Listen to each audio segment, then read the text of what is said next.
பேர் வந்து மனோஜ்குமார். ஸோ இப்போ பார்த்தீங்கன்னா தீரன்ஸ் டெக் சொல்யூஷனில் வந்து எம்எம் மாடியில் வந்து கோர்ஸ் கம்ப்ளீஷன் வந்து ஆல்மோஸ்ட் முடிஞ்சிருச்சு. ஸோ இன்றைக்கி போர்ட்ஃபோலியோ ரிவ்யூக்காண்டி வந்திருந்தேன். ஸோ என்னோடய தீரன்ஸ் டெக் சொல்யூஷனில் என்னோடய ட்ராவல் எப்படி இருந்துச்சுன்னா, அவங்களோட கைடன்ஸ் எல்லாமே சூப்பராக இருந்துச்சு. Mister Gokul and Sundar sir வந்து நல்லாவே கைட் பண்ணாங்க நீங்கள்.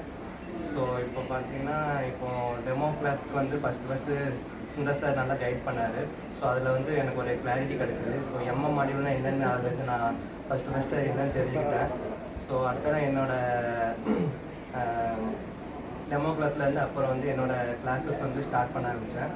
ஸோ கோகுல் சார் தான் என்னோடய ஃபுல் கைடன்ஸ் எல்லாமே கிளாஸஸ் எல்லாமே பண்ணார். ஸோ அவரோட கைடன்ஸ் பார்த்திங்கன்னா ரொம்பவே நல்லாயிருக்கும். என்ன டவுட்னாலும் எப்போனாலுமே நம்மளை கிளியர் பண்ணுவார். ஸோ எனி டைமும் அவர் வந்து அவைலபிளாக இருப்பார். So no problem. ஸோ பார்த்திங்கன்னா இப்போ ரீசெண்டாக பார்த்திங்கன்னா இப்போது நம்மளுக்கு தீரன்ஸ் டெக் சொல்யூஷன்லேருந்து ஃபஸ்ட்டு ஒரு இன்டர்வியூ ஷெட்யூல் பண்ணியிருந்தாங்க. ஸோ பார்த்திங்கன்னா அவங்களோட சப்போர்ட், பிளேஸ்மெண்ட் சப்போர்ட் ரொம்பவே நல்லாயிருக்கும். ஸோ தீரன்ஸ் சொல்யூஷன் வந்து ரொம்ப எம்எம்க்கும் சரி, இல்லாட்டா பிபி, ஃபினான்ஸ் லெட்டர் எதுனாலுமே நல்லாவே இருக்கும். So okay, thank you.